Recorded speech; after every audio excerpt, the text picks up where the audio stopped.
ओम नमो भगवते वासुदेवाय। जय श्री कृष्ण। नमो नमः। जय श्री नारायण। आज कृष्ण दर्शन शास्त्र का चैप्टर 19 लेकर उपस्थित हुए हैं। कालिया नाग का मर्दन, crushing of the Kaliya snake, Kaliya नाग। ओके, कालिया नाग का मर्दन, चैप्टर 19। तो कृष्ण हमारे अपनी लीलाओं में व्यस्त हैं और हो गए हैं वो 10 बरस के और अपनी लीलाओं में व्यस्त हैं। तो कृष्ण एक दिन अपने ग्वाल बालों से बोले कि चलो रे सखाओ, आज अपन उस यमुना के किनारे पे चलेंगे जहाँ पर कोई ना जाता। कि क्यों, वहाँ पर क्यों चलेंगे? तो वहाँ पे कोई क्यों ना जाता, चलो ना उधर ही चलेंगे, उधर ही खेलेंगे। अरे तू न जाने का ना, वहाँ पर एक बहुत बड़ा नाग आके बैठा हुआ है वहाँ के पानी में। क्यों, किस लिए बैठा हुआ है? अरे हमें ना पता कहाँ से आ गया। एक बहुत बड़ा नाग है और उसके 7 फन हैं, पता है तेरे को? 7 फन है उसके। अच्छा, तो क्या पूरा यमुना का पानी विषैला कर रखा है? पूरा यमुना का पानी विषैला कर रखा है वहाँ पे? अच्छा, हाँ गाना। और वहाँ पे कोई डर के मारे पानी भरने भी ना जावे।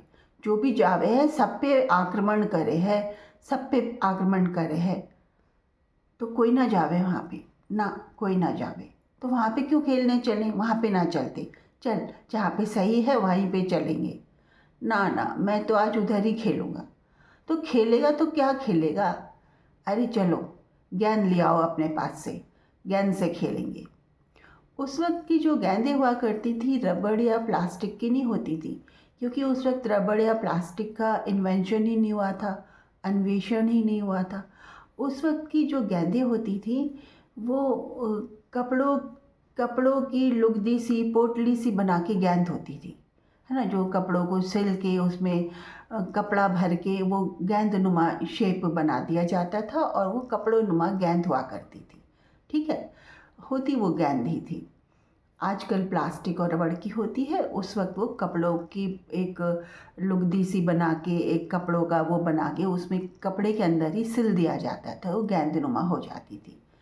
तो गेंद लेके कान्हा अपनी टोली के साथ यमुना के उस किनारे पे आए, यमुना में जहाँ पर कालिया नाग का साम्राज्य था।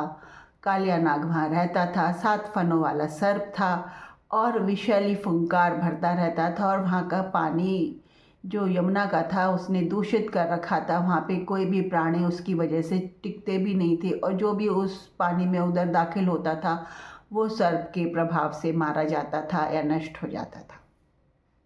तो ये कालिया नाग का साम्राज्य था उधर यमुना के एक किनारे पे, एक यमुना की जगह में, पानी में ये था। और श्री कृष्ण चाहते थे कि कालिया नाग से यमुना को फ्री किया जाए ताकि वहाँ का पानी भी सबके काम आ सके, खेतों में जा सके और निर्भय होकर वहाँ पर मनुष्य और प्राणी विचरण कर सकें, रह सकें। तो कृष्ण का उद्देश्य ये था। कालिया नाग आप जानते हैं, आत्मज्ञान प्राप्ति की दिशा में कालिया नाग कौन होता है? कालिया नाग 7 फन वाला कौन होता है आप जानते हैं? वो होता है मन होता है कालिया नाग। हाँ, ये जो मन होता है 7 फन वाला होता है। कैसे? क्योंकि 7 फन की तरह इसमें भी 7 विकार होते हैं। कौन कौन से? एक हो गया काम वासना, एक हो गया मोह, एक हो गया लोभ, एक होगी हिंसा, एक हो गया अहंकार, एक होगी ईर्ष्या, ठीक है, और एक हो गया आपका अहम कि सुपरफिशियल मैं, कि मैं ये। आप कहेंगे अहंकार और सुपरफिशियल मैं एक होता है, पर सुपरफिशियल मैं जो है वो काया का मैं है, काया बोध का मैं। अहंकार अलग है और काया बोध का मैं अलग है, समझे आप? तो ये 7 इसके फन होते हैं मन के। अब इन 7 फनों को आत्मज्ञान की प्राप्ति की दिशा में इन पर कन्हैया को चढ़ाना होता है, इन 7 फनों के ऊपर। और कन्हैया इष्ट रूपी कृष्ण या इष्ट रूपी कृष्ण या कान्हा इन इन 7 फनों पे, मन के 7 फनों पे जब तक नृत्य ना करे, इन 7 फनों को क्रश ना करे, इन 7 फनों को कुचले ना, इन 7 फनों का जब तक मर्दन ना करे मन के इन 7 फनों का, तब तक इंसान अपने आत्म स्वरूप में नहीं आता है। इष्ट की प्राप्ति करके आत्म स्वरूप में आने के लिए इन 7 फनों का कुचलना आवश्यक है। चलो, उस वक्त की तो लीला थी कि कालिया नाग से यमुना के पानी को कान्हा ने मुक्त कराया था कालिया नाग से, और कालिया नाग के सिरों का मर्दन किया था। चलो, लीला कैसे हुई आपको बताते हैं। तो कान्हा गेंद खेलने लगे, और कान्हा ने गेंद खेलते खेलते गेंद जानबूझकर यमुना के पानी में उछाल दी। कैचिंग खेल रहे थे, गेंद को फेंक के एक जना लपकता था, फिर वो जो लपक लेता था वो उस गेंद को दूसरी दिशा में फेंकता था। तो ऐसे एक दूसरे के साथ मिलके ये लोग ग्वाल बालों के साथ गेंद को कैच करने का खेल खेल रहे थे। और कान्हा के पास जब गेंद आई तो कान्हा ने जानबूझ के उसको यमुना के पानी में उछाल दिया। अब जो बालक उस गेंद का मालिक था, उस गेंद को कपड़ों की बना के अपने घर से लाया था, उस वक्त बेतहाशा खिलौने तो होते नहीं थे कि एक खिलौना खोया तो दूसरा मार्केट से जाके ले लिया। उस वक्त ऐसा वक्त तो था नहीं। अब जो ग्वाला गेंद बना के अपने घर से लाया था वो रोने लगा।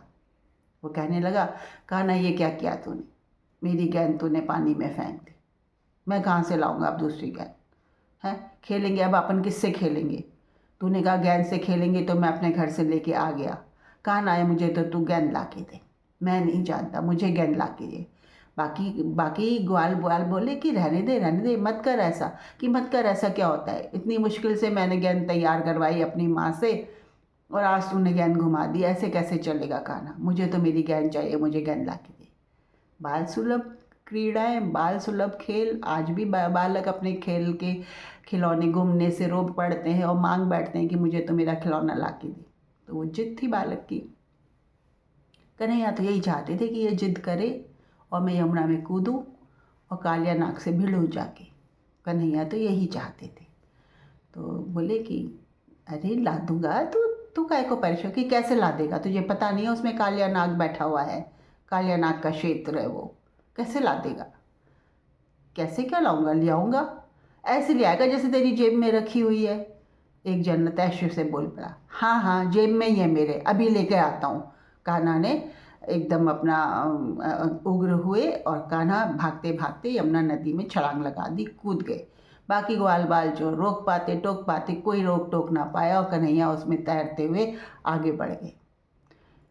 बाकी ग्वाल बाल चिल्लाते रहे, कान्हा मत जा, नहीं चाहिए उसको गेंद, कान्हा मत जा, मैं नहीं चाहिए उसको गेंद, तू आ जा कान्हा, लौट के आ जा, तू जानता नहीं कान्हा वहाँ पे पानी विषैला है, कान्हा तू जीवित ना रह पाएगा, आ जा, हम यशोदा मैया को क्या कहेंगे, कान्हा तू आ जा आ जा।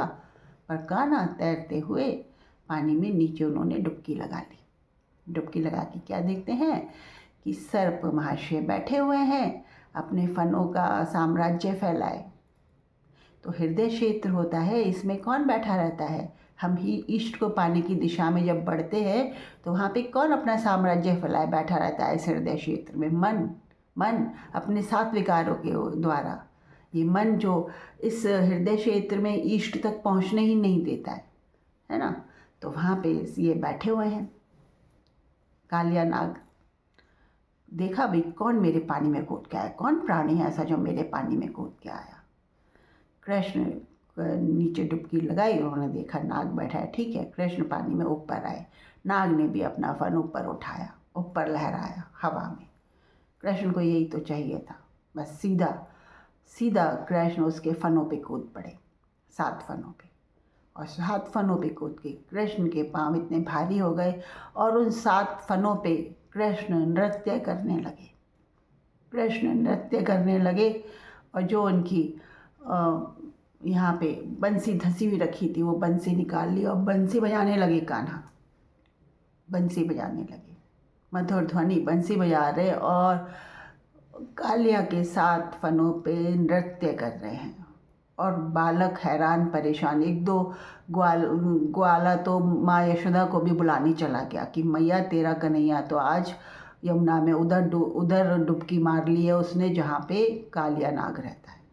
उधर से मैया रोती बिलखती आ रही, मेरे कान्हा को किसने डुबकी लगवाई, क्यों गए उधर खेलने, क्या गई मैया उधर, 100 बातें सुनाती हुई आ रही हैं भागी भागी बेतहाशा। और इधर कन्हैया कालिया के सात फनों पे नृत्य कर रहे हैं।